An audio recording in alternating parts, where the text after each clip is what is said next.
गाजे पंचम काळमा भव विषे भव्यात्मने तारवा मिथ्या मोह अंधकार हणवा सन्मार्ग संस्थापवा वर्ते छे जयवंत अंत करवा संसारना फंदने वंदो मंगल एज शासनपति श्री त्रिशलानंदने श्री वीरजिनंदने अज्ञानतिमिरान्धानां ज्ञानाञ्जनशलाकया चक्षुरुन्मीलितं येन तस्मै श्रीगुरुवे नमः। तस्मै श्रीगुरुवे नमः। शत्रुंजय की पावन धरा पर शाश्वत तीर्थादिराज में विराजित आदिनाथ प्रभु के चरणों में कोटिशः वंदन। चरम तीर्थंकर प्रभु महावीर स्वामी के चरणों में कोटिशः वंदन। अनंत लब्धि निधान गुरु गौतम स्वामी के चरणों में कोटिशः वंदन। जन से जैन बनाने वाले प्रत्यक्ष प्रकट प्रभावी चारों ही दादा गुरुदेव के श्री चरणों में कोटिशः वंदन। जिनकी जीवा नहीं जीवन बोलता है, छत्तीसगढ़ श्रृंगार संयम सारथी मम रजोहरण प्रदाता आचार्य देव के चरणों में कोटिशः वंदन। नामना की चाहना से दूर, नामना की कामना से दूर ऐसे निष्प्रिय शिरोमणि वड़िल गुरु भगवंत के श्री चरणों में कोटिशः वंदन। मम जीवन सर्वस्व परम पूज्य परोपकारी गुरु भगवंत द्वय के उजापुर श्री चरणों में आत्मभावेन वंदना। समुपस्थित समादरणीय श्रमण श्रमणी वृंद, उपस्थित भव्यात्माओं, एक बार एक सज्जन ट्रेन से सफ़र कर रहा था। मनोनुकूल खिड़की के पास की सीट उसे प्राप्त हो गई। उस खिड़की के पास की सीट पर बैठकर बाहर दिखने वाले नज़ारों को बड़ी नज़ाकत से देख रहा था, आनंदित हो रहा था, पुलकित हो रहा था। और उसके आनंद में, उसके पुलकन में एक व्यत्यय आया, रुकावट के लिए खेद हुई, मानो ऐसा लगा उसे। टीटी महोदय आए और पूछने लगे, सर टिकट प्लीज़। जैसे टिकट के लिए पूछा टीटी महोदय ने, वो सज्जन अपनी शर्ट की जेब में टटोलने लगे, टिकट कहाँ रखा हुआ है। वहाँ नहीं मिला तो पैंट की जेब में देखने लगे, टिकट नहीं मिल रहा है। अपने सूटकेस खोलने ही वाले थे कि टीटी महोदय ने कहा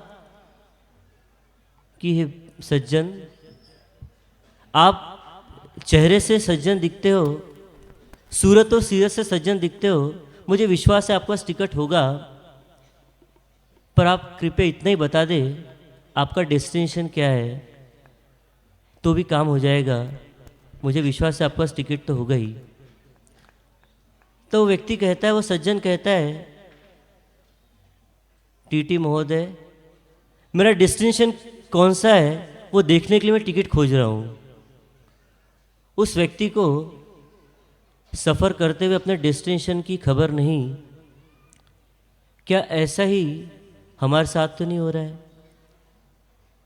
हम सभी यहाँ पर एकत्रित हुए हैं, पर हमारा उद्देश्य क्या है, हमारा गोल क्या है, हम यहाँ पर क्यों उपस्थित हुए हैं, क्या हमें पता है? किस लिए उपस्थित हुए हम यहाँ पर? किसी को नहीं पता। अरे उस सज्जन को तो नहीं पता था अपना डेस्टिनेशन, पर आपको तो पता है ना आप किस लिए उपस्थित हुए हो। क्योंकि बहुत सारे कार्यक्रम और बहुत सारी शासनपूर्वक कार्यों की श्रृंखला यहाँ पर अनवरत जारी है। किसे प्रेफरेंस दे ये समझ में नहीं आ रहा है। सहस्त्राब्दी महोत्सव के लिए हम आए हैं या गिरिराज पर है वे जिनराज के दर्शन के लिए आए हैं या इस पावन धरा पर सूर्यराज के दर्शन करने आए हैं। हम किस लिए आए? एक उद्देश्य तो हमारा है खरतर सहस्त्राब्दी महोत्सव। ये उत्सव नहीं, महोत्सव नहीं, महामहोत्सव है।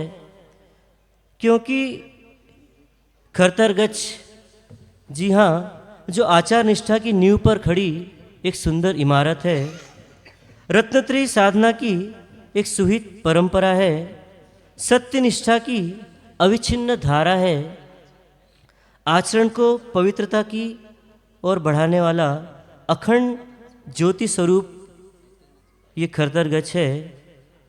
ज्ञान का अस्खलित प्रवाह और जिन शासन का प्राचीनतम जीवंत समुदाय है हमारा खरतर गच्छ, जिसे गौरवान्वित किया अनेकों महापुरुषों ने और उन्हीं में एक भव्य दिव्य व्यक्तित्व जिनकी हम गौरव गाथा विगत 2 दिनों से गा रहे हैं, महामहिम क्रांतदर्शी आचार्य जिनेश्वर सूरी जी महाराज साहब, जिन्होंने अपने शुद्धाचरण के बल पर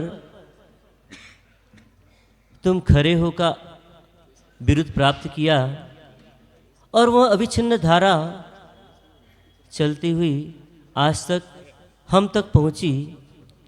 ऐसे महामहिम क्रांतदर्शी जिनेश्वर सूरी जी भगवंत के चरण में कोटिशः वंदन। और उन्हीं की परंपरा में अनेकों दिग्गज विद्वद्वर्य सूर्य सम्राट हुए। कुछ का हम उल्लेख करें, नवांगी टीकाकार अभयदेव सूरी जी महाराज, जिन्होंने अपने ज्ञान बल से अंग साहित्य को एक पूर्णता प्रदान की, 9 अंगों पर टीका लिखकर उसे समृद्ध बनाया। ऐसे नवांगी टीकाकार अभयदेव सूरी जी महाराज साहब, जिन्होंने थम्बनपुर पाष्टा जी को ही प्रकट किया और हमारे सम्यक दर्शन को निर्मल करने के लिए एक तीर्थ का आलंबन प्रदान किया। उन्हीं की परंपरा में दादा गुरुदेव का प्रिय संबोधन प्राप्त करने वाले ऐसे 4 दादा गुरुदेव हुए, जिन दत्त सुरेश्वर जी गुरुदेव, जिन्हें हम पहले दादा गुरुदेव के नाम से जानते हैं, पहचानते हैं और मानते हैं। ऐसे जिन दत्त सुरेश्वर जी गुरुदेव, वो मात्र गुरुदेव नहीं, जीवन के कई डायमेंशंस उनके दिखते हैं। कभी लगता है वो गुरुदेव डॉक्टर है, जिन्होंने समाज में रहे हुए मिथ्यात्व को दूर कर, व्यसनों को दूर कर सुस्वस्थता प्रदान की, आरोग्य प्रदान किया। ऐसे डॉक्टर सम तो कभी लगता है वो बहुत बड़े डायरेक्टर है, जिन्होंने एक डायरेक्शन दिया हमें, व्यसनों को छुड़ाकर एक स्वस्थ समाज का, स्वस्थ संघ का निर्माण किया। कहते तीर्थर सम सूरी, तीर्थंकर के समान सूरी होते हैं। तीर्थंकर परमात्मा संघ की स्थापना करते हैं और इन गुरुदेव ने भी संघ में वृद्धि की, अभिवृद्धि की। एक ही समय में, एक ही शहर में, एक ही दिन 500 पुरुषों की दीक्षा और स्त्रियों की कोई गिनती नहीं, साधविया समुदाय हम पूजा में कहते हैं। ऐसे जिन दत्त सुरेश्वर जी महाराज साहब, जो बहुत अच्छे डायरेक्टर भी है, जिन्हें हमें डायरेक्शन दिया कैसे जीवन जिया जाए, और गच्छ में अपने उत्तराधिकारी का चयन, कितना सुंदर चयन किया। एक नन्हा सा बालक जो मात्र 6 वर्ष का था, उस बालक को संयमी बाना दिया और वह छोटा सा बालक मात्र 8 वर्ष की उम्र में संघ का नायक बन गया। ऐसे नायक के प्रदायक ऐसे जिन दत्त सुरेश्वर जी महाराज साहब मणिधारी जिन चंद्र सूर्य जी महाराज साहब, जिनके जीवन में अल्पकाल में ही बहुत सारे सुंदर कार्य उन्होंने किए, ऐसी तीसरे दादा गुरुदेव, चौथे दादा गुरुदेव और ऐसी सुदीर्घ परंपरा जो हमें प्राप्त हुई, उस परंपरा को हम नमन करते हैं। आज का विषय एक और है, संग माल हुई, इच्छा नवाणु की माल हुई, जिन्होंने अपने सुकृत का योगदान जिन शासन की प्रभावना में किया, उन सभी की अनुमोदना का दिन भी है। और साथ ही तपस्वी रत्ना आर्या श्री जिन शिशु प्रज्ञा श्री जी महाराज साहब, जिनका तपा भी नंदन भी हम यहाँ पर कर रहे हैं। सुदीर्घ तपस्या, एक दिन भोजन में नमक न हो तो आनंद नहीं आता, पेट तो भर जाता है पर मन नहीं भरता। और ऐसे शासन प्रभावक कार्यों की श्रृंखला में यहाँ पर 6 माह से विविध आयोजन चल रहे हैं, नित्य नवीन 56 भोग बन रहे हैं, पर वो श्रमणी भगवान उन सबसे अलिप्त अपनी साधना में रहते हैं, अस्वाद वृत्ति की साधना में रहते हैं। और आज 108 आइम्बिल पर उपवास कर उनका पारना होने जा रहा है। उनकी भी बहुत बहुत अनुमोदना। साथ ही उन्हीं की निष्ठा में अपनी साधना करने वाली साध्वी त्रय आदरणीय प्रगुणा श्री जी महाराज साहब, भाग्योदया श्री जी महाराज साहब और प्रमोदिता श्री जी महाराज साहब, जिन्होंने 99 53-54वीं वर्धमान तप की ओली और साथ ही भद्र तप, जैसे भद्र स्वभावी साध्वी जी वैसा भद्र तप उन्होंने किया। इन चारों तपस्वी आत्माओं का, तपस्वी श्रमणी रत्नाओं का खूब खूब अनुमोदन करते हुए